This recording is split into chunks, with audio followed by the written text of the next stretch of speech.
মূলত 8টা মুভমেন্ট হয়। কি মুভমেন্ট হয়?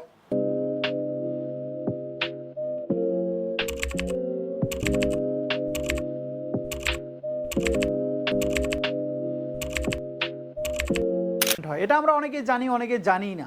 কি বলছি?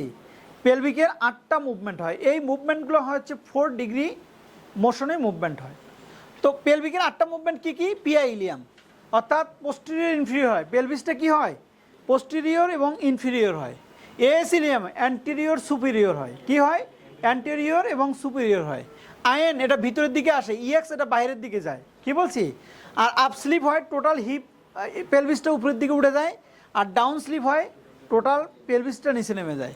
দেখেন আউট প্লেয়ার এবং ইন প্লেয়ার।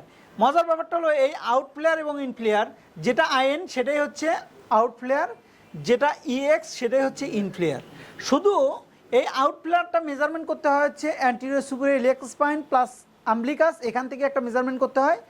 আর ইন প্লেয়ারটাও তাই, এই অ্যান্টেরিয়র সুপিরিয়র ইলিয়াক স্পাইন থেকে আম্বলিকাস, এটার যে মেজারমেন্ট, আম্বলিকাস থেকে যদি এএস ইলিয়ামটা দূরে সরে যায় তখন ওই ভিতরে গিয়ে আইএন হয়, অর্থাৎ পিছনের দিকে এটা আইএন হয়। কি বলছি? আর যদি এটা যদি ইএক্স হয় তখন এই অ্যান্টেরিয়র সুপিরিয়র ইলিয়াক ক্রেস্টটা কি কোথায় আসে? আম্বলিকাসের কাছাকাছি চলে আসে। কি বলছি? তখন এটাকে বলে এই পাশে ইএক্স ইলিয়াম আর এ পাশে হচ্ছে ইনফ্লেয়ার। সেই জন্য বলছি যে যেটা ইনফ্লেয়ার সেটাই কি ইএক্স ইলিয়াম, আর যেটা আউট প্লেয়ার সেটাই হচ্ছে আইএন ইলিয়াম।